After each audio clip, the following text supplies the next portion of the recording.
This is a story about Johnny Big Thumb, a man who chose in his early part of life to become the wealthiest man that he could be. However, he didn't see light as to how he affected those around him. And it's narrated by an individual who used to work for John and perhaps sees life in a different way. This is the story. Johnny, it is said, in the earliest of time, sought to take what is yours and take what is mine. As an infant he cried out demands for things new, be it a rattle, a toy, a drink, or a shoe. Responses came quickly in a moment or so, but each time that he shouted, his thumbs, they would grow.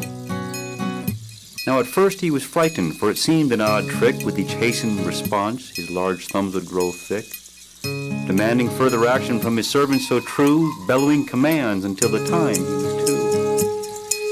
As years passed on the school ground, great marches he would hum, telling tales of the greatness of Johnny Big Thumb.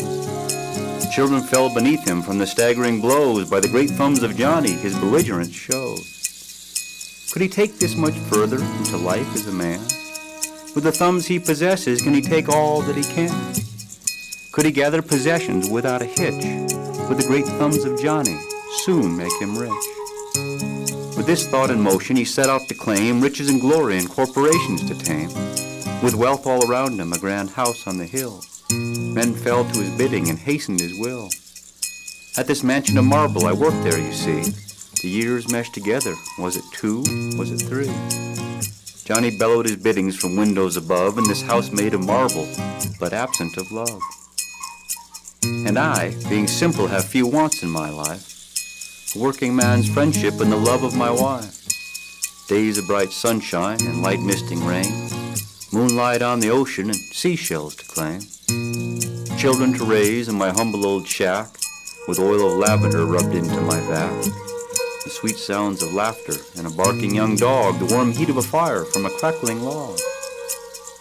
All this I could have without riches, you see. Such is the difference between Johnny and me. On a hot balmy day, late in August, as I scrubbed down the stairwells and I swept up the dust, I peered into the chamber where Johnny sat in his chair, staring out of his window and going nowhere.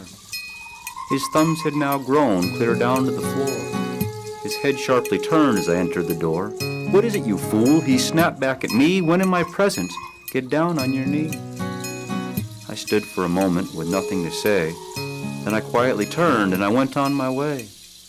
But in a moment of victory, I stood in my track, the truth clearly defined as I turned myself back. "Johnny Big Thumb, you give me no cause for fright as you stare out your window all day and all night. You have won many battles, but I have won the war. It is love in my life that I am living for. You will grow old and tired as you sit on the hill, no one to care for until your body lays still. What memories will haunt you, but fruits will you gain, if all people around you ponder thoughts of disdain?" Johnny stared without speaking, then he lifted his thumb. "Your words, they mean nothing, no damage is done. Step out of this room or get down on your knee. The words you have spoken mean nothing to me." He looked back at the window as he slumped in his chair, and I knew at that moment that he did not care. What gives power to Johnny only weakens me. He can have all his riches, I just want to be free. May contentment be with him as he rules from above. In the absence of wealth, just give me love. His eyes have been blinded, his heart has grown numb. The war has been long for Johnny Big Thumb.